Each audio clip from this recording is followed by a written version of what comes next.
गांव में चारों तरफ होली की तैयारियां चल रही थी। लोग अपने अपने घरों की सफाई कर रहे थे।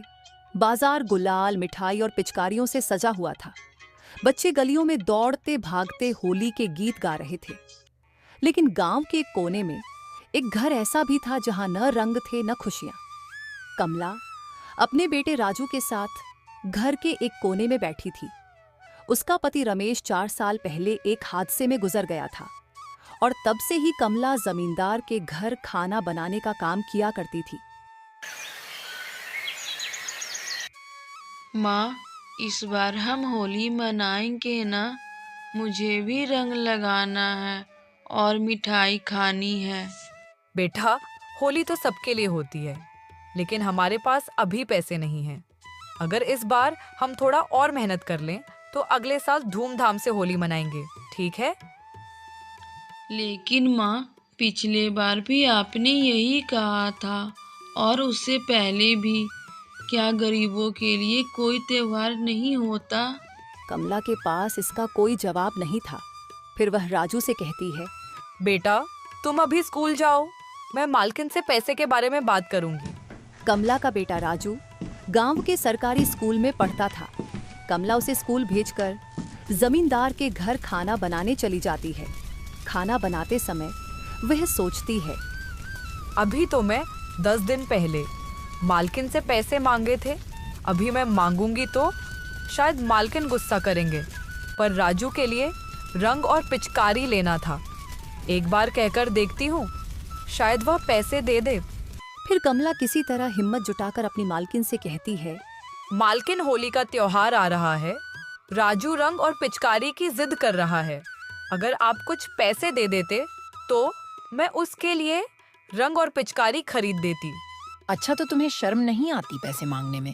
अभी मैं तुम्हें 10 दिन पहले ही पैसे दिए थे, फिर तुम आ गई पैसे मांगने। एक तो तुम काम पर लेट से आती हो और पैसे ऐसे मांगती हो जैसे कमा कर रखती हो। मालकिन, पैसे मांगने में शर्म कैसा? मैंने अपना काम के पैसे मांग रही हूँ। मालकिन, आप अगले महीने मेरे पगार में से पैसे काट लेना, पर अभी दे दो, क्योंकि होली आ रही है और मैं अपने बच्चों के लिए कुछ नहीं खरीद पा रही हूँ। होली में कुछ नहीं खरीद पा रही हूँ तो क्या मैं इसका ठिका लेकर रखी हूँ? देख कमला, मुझे तुमसे इतनी बहस नहीं करनी है। पैसे समय पर ही मिलेंगे, चाहे कुछ भी हो जाए। अगर तुम्हें यहाँ पर काम करना है तो करो, वरना तुम जा सकती हो। तुम्हारे जैसे बहुत पड़े हैं। इतने में ही मालकिन का पति मोहन आता है और कहता है, किस बात की बहस चल रही है आपस में? देखो ना जी, एक तो काम पर लेट आती है और महीना से पहले ही पैसा मांगने लगती है। मैं तो तंग आ गई हूँ इससे। मैं तो तुम्हें पहले ही कहा था कि काम वाली लोग को इतना भी माथा पर मत चढ़ाओ, मगर तुम कहाँ सुनोगी मेरा बात। ये कमला, काम वाली होकर तुम मालकिन से बहस करती हो। निकल जाओ मेरे घर से, और आज के बाद यहाँ आने की कोई जरूरत नहीं है। नहीं मालिक, ऐसा मत कहिए। होली का समय है और घर पर पैसा नहीं था, इसलिए मैं पैसा मांग रही थी, अपने लिए नहीं, बच्चे के लिए। मालिक, उस बच्चे पर रहम करो जो पिता के गुजरने के बाद आज तक होली नहीं खेला हो। होली के समय पर मुझे काम से नहीं निकालिए, कहीं काम नहीं मिलेगा, फिर मेरे घर में होली पर चूल्हा नहीं जुड़ पाएगा। मुझे तुम्हारी कोई बात नहीं सुननी है। चल निकल यहाँ से, नहीं तो धक्के मारकर निकालूंगा। कमला के लाख गिड़गिड़ाने के बाद भी जमींदार नहीं माना और कमला को काम पर से निकाल दिया। बड़ी उदास मन से कमला घर जाने लगी। वह इतने परेशान थी कि चलते चलते वह जंगल के रास्ते पर निकल पड़ी। फिर बड़ी उदास मन से वह जंगल में ही बैठ जाती है। तभी एक साधु बाबा उस जंगल से ही गुजर रहे थे और कमला को उदास देखकर पूछते हैं, बेटी, आजकल जमाना बहुत खराब है, तुम इस सुनसान जंगल में अकेले क्यों बैठी हो? आपको क्या ही बताओ बाबा, होली का त्योहार आ रहा है और आपको तो पता ही होगा कि बच्चे होली में कितने मस्ती करते हैं, पर मेरे बच्चे की किस्मत में शायद मस्ती लिखा ही नहीं है। जब भी मैं उसके लिए कुछ अच्छा करना चाहती हूँ तब और भी बुरा हो जाता है। मैं जमींदार के घर खाना बनाने का काम किया करती थी, पर जमींदार ने मुझे अब काम से ही निकाल दिया। मुझे समझ में नहीं आ रहा है कि मैं अब क्या करूं। देखो बेटा, उदास मत हो, अभी होली के 4 दिन बचे हुए हैं। तुम दूसरों के घर में काम करती हो, उससे अच्छा तुम अपना कुछ व्यापार करो। जैसे कि अभी होली का समय है, तो रंग और पिचकारी, गुलाल ये सब अभी ज्यादा बिकेंगे। तुम इसी का व्यापार क्यों नहीं कर लेती हो? पर बाबा, यह सब व्यापार करने के लिए पैसा होना जरूरी है और मेरे पास तो अभी खाने के लाले पड़े हैं। मैं व्यापार कैसे कर सकती हूँ? बेटा, तुम कहीं से पैसा उधार ले लो, पर तुम अपना व्यापार करो और खुद का मालिक बन जाओ। बाबा, अगर व्यापार नहीं चला तो मैं उधार के पैसे कहाँ से भरूंगी? नहीं नहीं, मैं इतना बड़ा रिस्क नहीं लेना चाहती हूँ। मेरे एक बच्चे हैं, ऐसे में तो भूखे मर जाएंगे हम लोग। अरे पगली, रिस्क तो हर कदम पर लेना पड़ता है। क्या तुम यहाँ खड़ी हो तो रिस्क नहीं है? जो रिस्क लेता है जिंदगी में वही आगे बढ़ता है। और हाँ, तुम देसी नुस्खे से ही रंग और गुलाल को बनाकर बेचना। अगर तुम्हारा व्यापार नहीं चला तो तुम इसी जगह हमसे आकर मिलना। यह सब कहकर बाबा वहां से चले जाते हैं। फिर कमला एक उम्मीद लेकर घर लौटती है और गांव के ठाकुर के यहाँ पैसे लेने पहुंच जाती है, जो गांव वालों को व्यापार के लिए उधार पैसे दिया करता था। ठाकुर साहब, हमें भी पैसे चाहिए। मैं भी अपना एक व्यापार करना चाहती हूँ। अरे तुम औरत जात होकर क्या व्यापार करोगी? तुम लोगों को तो घर का खाना और बर्तन का ही काम शोभा देता है। ठाकुर साहब, मैं मजबूर हूँ, तभी व्यापार करना चाहती हूँ। मुझे कुछ पैसे उधार पर दे दीजिए। जैसे मेरे पास पैसे आने लगेंगे, मैं आपका पैसा वापस कर दूंगी। ठीक है, तब तक तुम अपने घर के कागज लाकर मेरे हवाले कर दो। कहीं तुम कर्ज नहीं चुका पाई तो ये घर हमारा हो जाएगा। ठाकुर की यह बात सुनकर कमला का मन डगमगा जाता है। फिर उसे साधु बाबा की बात याद आती है। अरे पगली, रिस्क तो हर कदम पर लेना पड़ता है। क्या तुम यहाँ खड़ी हो तो रिस्क नहीं है? जो रिस्क लेता है जिंदगी में वही आगे बढ़ता है। ठीक है ठाकुर साहब, मुझे आपकी यह शर्त मंजूर है। मुझे पैसा दे दीजिए, मैं कागज लाकर आपको दे दूंगी। फिर कमला ठाकुर से 5,000 रुपये उधार लेकर रंग गुलाल बनाने वाले सामान को लेकर घर आ जाती है और अपने घर के नुस्खे से ही रंग और गुलाल को बनाती है। और अगली सुबह ठेले पर रंग गुलाल और पिचकारी लेकर गांव की तरफ निकल जाती है। आओ भाई, आओ बहन, ये कोई बाजार का रंग नहीं, ये है अपने हाथों से बना प्यार भरा गुलाल। ना केमिकल, ना जलन, बस फूलों की खुशबू और प्यार की मिठास। इस तरह से करके कमला पूरे गांव में रंग गुलाल पिचकारी बेचने लगी, लेकिन कोई उसके रंग खरीदने को तैयार नहीं था। लोग उसकी दुकान के पास से निकल जाते और वह मायूस होकर अपने रंगों को देखती रहती। इस गांव में एक रामलाल नाम का व्यक्ति कई सालों से रंग बेच रहा था। सब रामलाल के रंग ले रहे थे। उनके रंग चमकदार होने के कारण गांव वालों को बहुत पसंद आ रहा था। इतने में एक गरीब लड़का रामलाल के पास आकर थोड़ी सी रंग मांगता है। रामलाल उसे चिढ़कर वहां से चले जाने को कहता है। बच्चा बहुत दुखी हो गया और एक कोने में जाकर खड़ा हो गया। कमला उस बच्चे को देखकर अपने बेटे की याद आ जाती है। वह उस बच्चे के पास जाती है और थोड़े रंग गुलाल उसे ऐसे ही दे देती है। उस बच्चों से उसका घर का पता पूछता है। तब वह बच्चा बताता है कि वह अनाथ है। यह सुनकर कमला को बहुत दया आती है और उस बच्चे को अपने घर चलने को कहती है। रवि उसके घर जाकर बहुत खुश हो जाता है, क्योंकि उसे सोने के लिए घर मिला और खेलने के लिए दोस्त। अब तो कमला की जिम्मेवारी और भी बढ़ गई। कमला चिंता से अपने घर के दरवाजे के बाहर बैठी थी। तभी वहां पर वह साधु बाबा आते हैं, जिन्होंने कमला को व्यापार करने के लिए कहा था। क्या हुआ बेटी, क्या तुम्हारा रंग कोई नहीं खरीद रहा? नहीं बाबा, मेरे गुलाल रंग में कोई चमक नहीं है, क्योंकि मैंने उन्हें अपने हाथों से बनाया है और गांव के रामलाल के रंग गुलाल में बहुत चमक है, इसलिए लोग उनके दुकानों में भीड़ लगा रखा है। तुम चिंता मत करो बेटी, मैं सब देखा हूँ।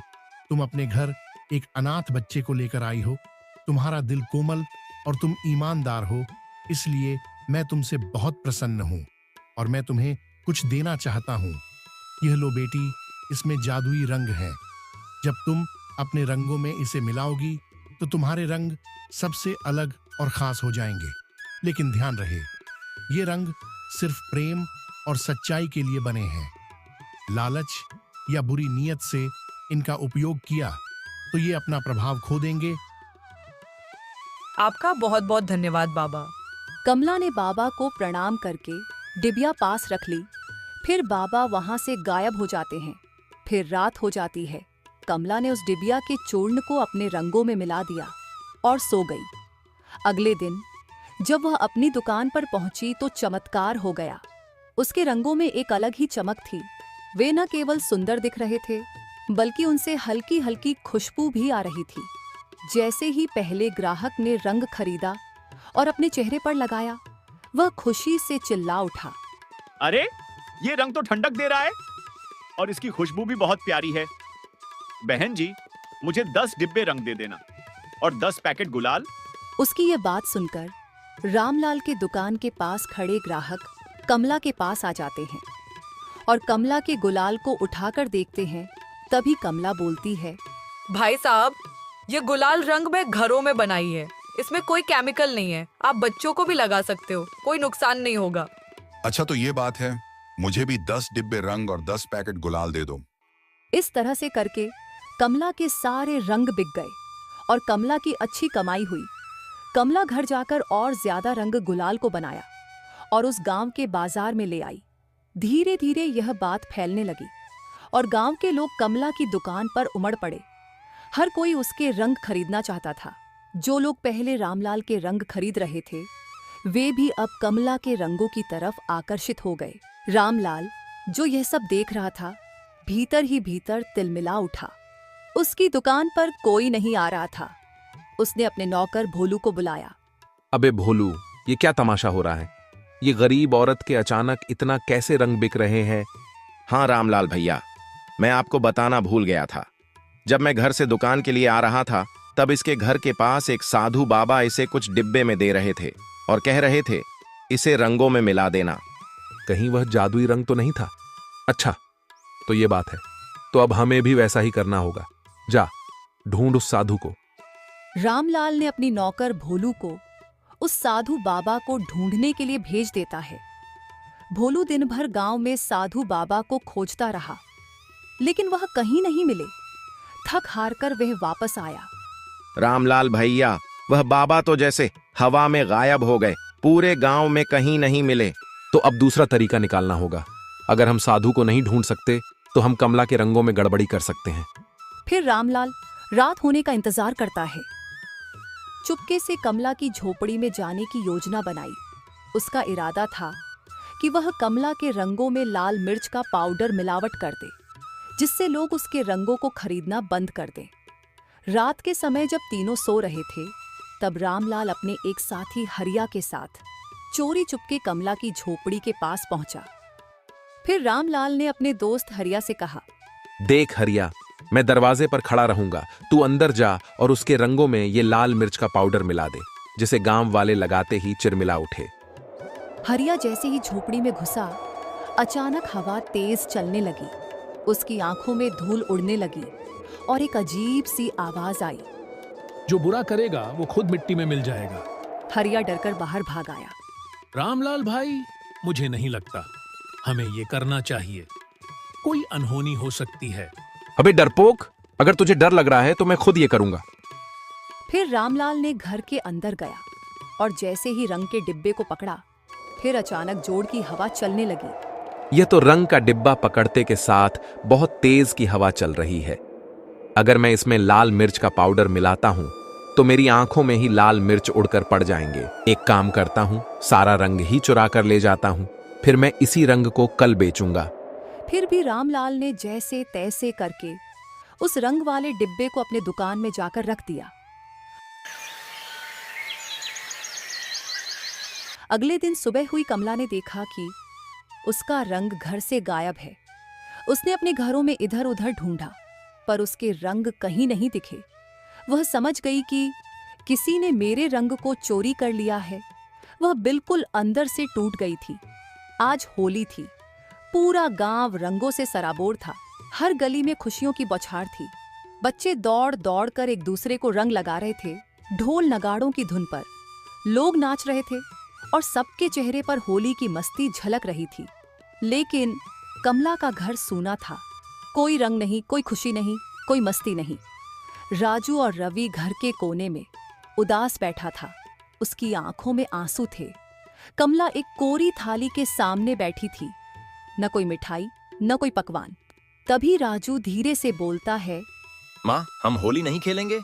कमला ने आंसू पोंछे लेकिन बोल नहीं पाई। उसकी आवाज गले में अटक गई थी। उधर रामलाल की दुकान पर भीड़ लगी थी। तभी एक व्यक्ति ने रामलाल से कहता है, अरे रामलाल, ये तो वैसा ही चमक रहा है जैसे कल कमला के रंग चमक रहे थे। हाँ भाई, हो सकता है। अब देखता हूँ कि कमला कैसे रंग बेचती है। उसकी होली सूनी हो गई और मेरी दुकान की भीड़ देखो। कमला ने गांव की तरफ निकल पड़ी। वह देखती है कि रामलाल की दुकान पर रंग लेने वालों की भीड़ लगी है। तभी कमला के पास गांव की एक काकी आती है और कहती है, बेटी, रामलाल के पास बिल्कुल तुम्हारी तरह ही रंग है। तुम्हारी रंग की तरह चमक और सुगंधित भी है। पता नहीं रामलाल ने इस बार तुम्हारी तरह रंग कहाँ से ले आया। काकी, कल रात मेरे घर से मेरे रंग चोरी हो गए। इस बार मैंने अपने बच्चों के लिए होली पर कितने सपने सजा कर रखे थे।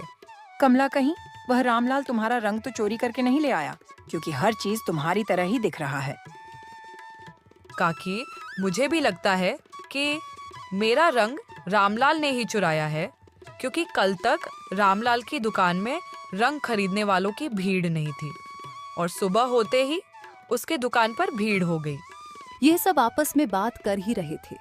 तभी गांव का एक बुजुर्ग आकर कमला से कहता है, अरे कमला, आज तुमने अपनी ठेला नहीं लगाई? देख, रामलाल ने बिल्कुल तुम्हारे तरह ही चमकदार खुशबू वाले रंग और गुलाल लेकर आया है। तभी कमला सोचती है, अब तो पक्का हो गया कि मेरा रंग रामलाल ने ही चुराया है। मुझे इसकी शिकायत गांव के मुखिया से करनी होगी, तभी मुझे न्याय मिलेगा। तभी कमला गांव के मुखिया के पास जाती है और मुखिया को सारी बात बताती है। तभी मुखिया रामलाल को बुलाता है और रामलाल आते के साथ ही वह समझ जाता है कि कमला ने मुझ पर शक करने लगी है। फिर घबराहट में वह बोलता है, मुखिया जी, मैं कमला का कोई भी रंग नहीं चोरी किया है। अरे रामलाल, तुमसे किसने कहा कि कमला का रंग तुमने चोरी किया है? मैंने तो तुमसे कुछ ऐसा कहा ही नहीं।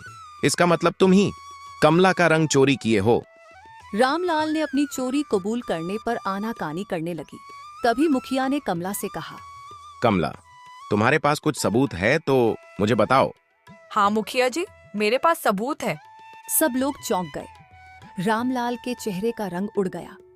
मैंने अपने बनाए रंगों में एक खास पहचान छुपाई थी। मैंने हल्दी के पानी में कुछ खास पत्तियां मिलाई थी, जिससे रंगों में हल्की खुशबू आ गई थी। अगर रामलाल के पास वही रंग होंगे तो उनमें से वही खुशबू आएगी।